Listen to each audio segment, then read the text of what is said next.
Drone ini bisa bikin kita itu sambil kerja, sambil menikmati momen yang indah.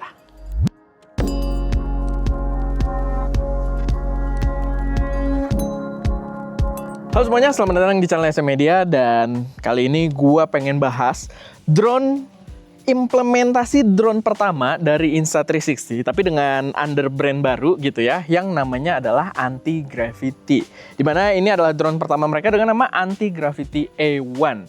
Dan gua salut banget sama Insta360 dengan betapa matengnya drone pertama mereka yang secara experience kita rasain ini ternyata gokil banget. Dan gue rasa ini memang segmentasi yang tepat ya buat si Insta360, atau sebenarnya brand Anti-Gravity ini, walaupun dia turunan dari Insta360.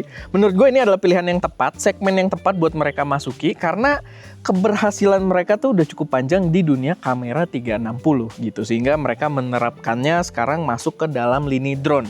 Walaupun untuk drone sendiri mereka sebenarnya masih pertama. Tapi gue salut sih, walaupun di percobaan pertama, kalian bisa lihat ya, dan kita akan kasih b-roll yang cukup jelas juga, build quality dari drone ini itu berasa proper banget. Dan secara desain tuh, jadi dia bukan cuma proper bagus secara potongan dan build quality-nya nggak ada kayak gap-gap yang besar atau gimana, tapi secara desain sendiri juga udah cakep banget. Dan menurut gue itu jadi tantangan tersendiri gitu, desain bagus dan juga build quality yang bagus. Dan di sini mereka berhasil untuk ya menerapkannya di drone pertama mereka. Desainnya cakep, lekukannya bagus, aksennya gue suka dengan dominan putih dan aksen-aksen hitam aja. Sama ya, kalau kita pegang dan kita lihat keseluruhan gitu ya, dia build quality-nya bener-bener cakep banget. Kamera 360-nya sendiri yang dibawa juga ya balik lagi udah advance banget, karena ini adalah brand turunan Insta360 dan mereka udah sukses banget di dunia kamera 360, dan dibawa ke sini dengan kamera 360 yang udah sangat canggih gitu ya, sangat advance. Karena kameranya ini keseluruhan 360-nya udah membawa resolusi 8K kalau kalian ngambil video, dan kalian bisa ngambil foto juga dengan resolusinya itu sampai 50 megapiksel. Dan gak tanggung-tanggung, walaupun ini drone pertama mereka juga langsung menerapkan teknologi yang ada di flagship Insta360 kamera, dimana si lensanya ini udah interchangeable, yang menurut gua penting banget pada sebuah device yang kita pakai seru-seruan kayak gini. Karena kalau misalkan, walaupun dia ada sensor tabrak dan lain sebagainya ya, dia ada sensor-sensor yang nge-warning kita juga ketika lagi terbang, tapi kalau misalkan secara nggak sengaja mentok, atau mungkin ya kayak Seka kalau naruh drone-nya kakinya belum kebuka sama dia ditaruh di lantai gitu kan, jadi lensanya kena ke bawah. Nah itu bisa diganti gitu, ada spare partnya, dan itu jauh lebih memberikan peace of mind gitu. Ketika kita ya menggunakan drone-nya, kita tahu oh ada partsnya juga. Apalagi di lensanya ya, karena ya kamera 360 emang biasanya lensanya yang suka jadi perdebatan, suka pakai protection, tapi kadang lens protector itu bikin gambarnya bias dan lain sebagainya. Dan gue lebih suka kayak gini gitu, lensanya bisa diganti. Lalu yang paling berkesan udah pasti adalah experience-nya sendiri pas pertama kali kita nyobain si drone ini. Bener-bener beda banget lah. Belum pernah ada drone yang kita rasain seperti ini. Mungkin kalau pakai goggles doang ya kita udah cobain kayak pakai DJI Avata, itu ada gogglesnya, tapi dia kan drone-drone ala-ala FPV. Sedangkan di sini itu benar-benar apa namanya? Imersif. Surreal, gue mau bilang surreal ya, surreal juga sih, cuma kayak imersif banget gitu. Karena ketika kita nengok tuh kita bisa lihat diri kita sendiri gitu. Dan yang unik di dalamnya, nggak tahu sih tadi kerekam atau enggak ya, cuman karena di daerah ini banyak laler juga, deket kebun gitu. Ada laler deket si drone-nya, dan itu gede banget gitu. Jadi agak kaget, buset apaan tuh? Gue jadi ngeri sendiri, kirain kecoa kan. Taunya drone, taunya laler doang gitu. Jadi ya itu experience yang agak beda lah. Dan ketika kita terbangin, ya beda banget sih. Kita kayak lagi bisa terbang, terus kita bisa lihat-lihat. Mungkin nggak se-imersif bayangan orang-orang kayak sudut pandang mata kita kan luas banget kan, nggak se-imersif gitu juga. Dia kayak layar gede, kotak, ya kalau gua rasain sih tetap imersif kayak layar IMAX gitu. Cuma ya ketika kita nengok-nengok, ya sudut pandangnya ikutan nengok gitu. Dan menurut gua itu memberikan rasa yang sangat berbeda, apalagi ketika device-nya terbang gitu. Karena dia kan sebuah drone, ketika drone-nya terbang rasanya beda banget. Sama remote-nya juga dia unik ya, dia nggak terlalu susah, tapi gua rasa ini memang perpaduan yang paling tepat untuk dipasangkan dengan sebuah drone yang imersif kayak gini. Jadi kita tuh nggak repot mikirin joystick dan lain sebagainya, kita tinggal keker, lalu terbangnya pakai trigger aja. Dan itu lumayan gampang lah, lumayan intuitif. Untuk sebuah drone implementasi pertama sih gue bisa acungi 2 jempol soal kontrol dari si drone ini. Walaupun kasih kesulitan tadi ya ketika nyobain, kita akan kasih cuplikannya juga. Tapi buat gua ini intuitif banget gitu. Tanpa harus baca manual dan lain sebagainya, buat gua ini lumayan cepet untuk dipelajari. Buat transmisi gambarnya yang kita rasain sih ketika lagi terbang, dia cukup jauh. Cuman kalau memang masuk ke mungkin bawah perbukitan, sela-sela pohon tuh dia mulai ada hilang-hilang sinyal, ya agak-agak ngeri. Tapi sebenarnya dia ada fitur return to home yang benar-benar advance juga, dan langsung terbang tinggi dan bisa balik dan sangat presisi. Kalau kalian lihat, kita ada footage-nya juga. Tadi dia pas si Ska lagi main gitu ya, drone-nya tuh mendarat tepat sebelah Ska. Padahal kan Ska palanya gede dan gravitasi gede gitu ya. Dia tetap di tempatnya gitu, tetap karena kita dapet itunya juga landing pad-nya, dan itu presisi banget, pas di tengah landing pad-nya. Sama masih soal transmisi gambarnya, gue juga pengen jelasin sih, ini apa ya, biar nggak terlalu dikesampingkan. Mungkin orang agak jarang yang bahas, tapi gue salut banget sama gue rasa processing power yang dibawa sama device ini. Device ini kan oke lah, nggak murah, tapi harga yang bisa kita beli gitu, masih lumayan realistis untuk kita beli.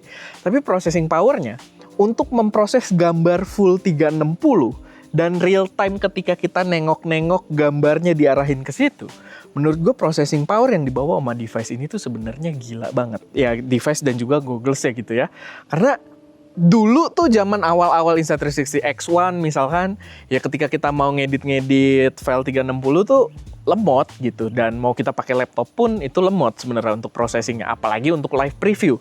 Biasanya live previewnya kualitasnya turun banget, sedangkan di sini tuh enak, sangat-sangat bagus. Dan balik lagi ketika kita nengok-nengok mau lihat-lihat, tadi Ska ada ngeliat buntut naga yang dia pakai gitu kan, itu cepet gitu. Dan ya menurut gua itu salah satu hal yang patut untuk kita jadikan gambaran betapa majunya teknologi saat ini gitu ya, dan betapa niatnya Insta360 untuk mendevelop sistem tersebut se-flawless mungkin gitu, se-smooth mungkin. Lalu mungkin pertanyaan yang suka ditanyain juga sama yang berbau imersif kayak gitu, pusing nggak ketika dipakai? Jujur, pusing buat gua gitu ya. Buat gua lumayan pusing. Gua tadi mungkin 1 atau 2 baterai gue kuat lah gitu. Tapi kan kita bawa 3 baterai gitu. Untuk sampai ke baterai ketiga kayaknya gue agak harus gini. Gue nggak tahu ya apa faktor belum makan juga karena kita ngetesnya di bulan puasa gitu kan. Dan tadi gue jadi sempat agak, aduh kok keliengan gimana gitu ya. Tapi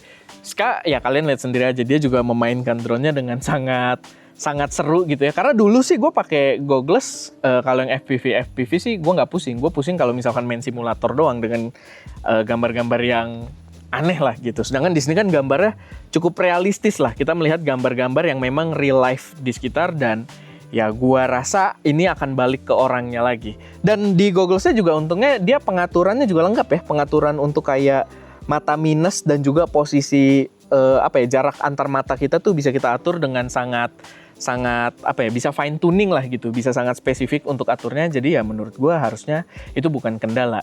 Sama paling yang lumayan seru adalah tadi pas kita pakai virtual cockpit ya, yang si Ska pakai naga, gue pakai pesawat, itu view-nya tuh seru banget gitu. View-nya gue kayak lagi bawa pesawat terus ngeliat ke bawah, padahal guanya di situ tuh, padahal guanya lagi di tempat yang gue view dari pesawat tersebut gitu. Jadi ya agak susah dijelaskan, tapi memberikan kesan tersendiri yang menurut gua, apalagi kalau kalian buat seru-seruan ya, buat kerja gua rasa oke, ada poin yang oke lah, kalian bisa ngelihat kemana aja, tapi semua gambar pasti dapat gitu kan. Kalau kalian pakai buat kerja, footage ke semua arah pasti dapat, tapi kualitasnya gua rasa nggak sebagus yang kayak kamera-kamera yang proper gitu ya, yang satu lensa. Tapi kalau buat bersenang-senang sih agak no-brainer sih. Kayaknya udah ya ini salah satu yang wajib banget. Misalkan kalian lebaran, jalan-jalan sama keluarga gitu kan, main sama sepupu-sepupu atau ponakan-ponakan kalian yang masih kecil suruh nyobain ini sih, girang banget pasti gitu. Karena ini emang seru banget, dan balik lagi, dia memberikan experience yang sangat berbeda. Dari segi UI-nya sendiri juga gue pengen apresiasi, karena untuk sebuah drone dari brand China gitu ya, ya sebenarnya DJI juga drone China gitu. Cuma maksud gue brand China itu biasanya kalau bikin UI itu agak sembelep gitu ya, bukan sembelep sih, itu beda bahasa, tapi kurang gimana gitu. Tapi ya mungkin karena pengalaman mereka udah lama juga di dunia kamera 360 gitu ya, dengan Insta360-nya, dengan Go Ultra-nya dan lain sebagainya, dengan UI yang udah bagus juga. Di sini UI-nya juga cakep. Fungsinya rame banget sih. Ketika kalian lihat dari si goggles itu, sebenarnya fungsinya banyak banget, rame di situ. Tapi menurut gue lumayan gampang untuk dipelajari. Lumayan intuitif. Gue sama sekali nggak buka manual. Gue juga nggak nontonin kayak tutorial setengah jam orang-orang ketika ingin mengoperasikan drone ini. Gue literally ya udah tinggal ikutin apa yang disuruh di situ. Oh, buat terbangnya si slidernya naikin 2 kali, bla bla bla bla. Terus ketika ke menunya gue juga nggak kesulitan buat cari-cari fungsi apa untuk apa gitu ya. Memang makanya gue agak kaget kok lama banget gitu untuk nyari tadi open cockpit tuh, kenapa lama banget gitu ya. Tapi sebenarnya simple itu gitu. Apa sih bilangnya, kalau nggak neko-neko, straight to the point gitu. Jadi UI-nya tuh straight to the point gitu. Jadi menurut gua ya, apalagi kalau kalian udah biasa bermain dengan gear-gear profesional ya. Kalau kalian biasa main kamera Jepang gitu kan, ya UI-nya ini jauh lebih gampang gitu kan. Dan kalau kalian biasa main drone, gua rasa nggak akan sulit juga untuk mainin drone ini. Karena UI-nya segampang itu. Semuanya tuh straight to the point, menu-menunya, fungsi-fungsinya, dan ya balik lagi gue pengen appreciate itu karena sangat memudahkan ke usernya. Buat durasi terbang lumayan lah ya, 24 menit kurang lebih. Kita sih ya berarti mainnya sekitar kurang lebih 20 menit gitu ya, karena udah di bawah 20% biasanya udah deg-degan. Tapi untuk drone sekarang oke lah buat seru-seruan, karena zaman-zaman dulu tuh kalau kalian mainin drone 20 menit tuh hampir nggak mungkin gitu. Kalian main tuh 8 menit, 11 menit. Nah, di sini untuk sebuah drone yang seru-seruan dengan sistem kayak tadi, kalian bisa lihat kanan, kiri, atas, bawah, imersif, kalian rasa terbang, rasa jadi Homelander gitu kan, atau rasa jadi Superman. Ya 20 menit oke lah gitu. Cuman gue memang sarankan kalau kalian pakai buat seru-seruan gitu ya, mungkin ke tempat yang lumayan remote kayak gini, yang mungkin buat ngecas-ngecas nantinya agak susah, ya harus ambil yang combo udah dapet dengan total 3 baterai gitu. Menurut gue itu wajib sih, karena kalau kalian bawa 1 baterai doang, kayak kita bawa 1 baterai doang di sini kayaknya agak susah buat kumpulin footage, buat bikin review gitu. Tapi dengan 3 baterai udah sangat-sangat cukup.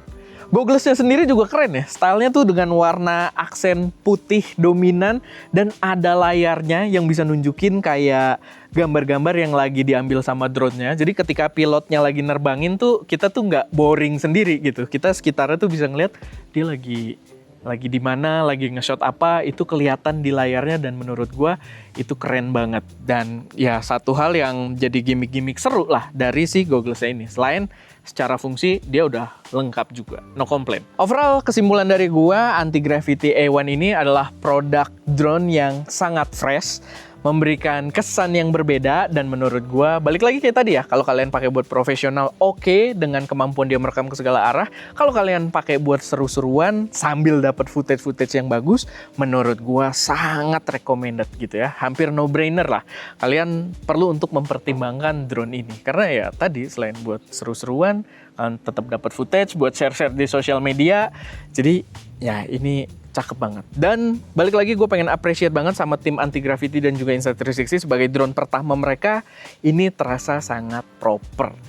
Gue nggak tahu sih nanti di kedepannya bakal diimplementasikan seperti apa. Tapi so far sih gue nggak ada kayak masukan untuk mereka apa. Gue bingung juga sih karena dia memori internal juga udah bawa ya di sini ya. Ada memori internal juga. Kita tetap bawa memori biar bisa record banyak. Tapi dia ada memori internal juga. Di gogglesnya juga ada memori internal kalau kalian pengen record UI-nya gitu kan. Jadi so far oke sih. Ya mungkin nanti bikin yang lebih profesional aja gitu ya, yang lebih gede dengan kamera 360-nya yang segede pala tuh loh, yang industrial standard mungkin IMAX atau gimana. Tapi ya untuk sekarang, untuk Anti-Gravity A1 ini menurut gua kalau gua kasih rating udah 9 lah, di atas 8 lah gitu ya. Jadi ya mantap. Anti-Gravity A1, keren banget. Oke, paling itu aja sih sedikit pembahasan kita seputar drone Anti-Gravity A1 kali ini. Semoga bermanfaat, semoga bisa jadi referensi buat teman-teman semua. Kalau ada koreksi, saran atau pertanyaan, silahkan taruh aja semuanya di kolom komentar. Dan ya, itu aja. Gue Erwin, di belakang kamera ada Ska, ada Wowo. Dan jangan lupa untuk berkarya.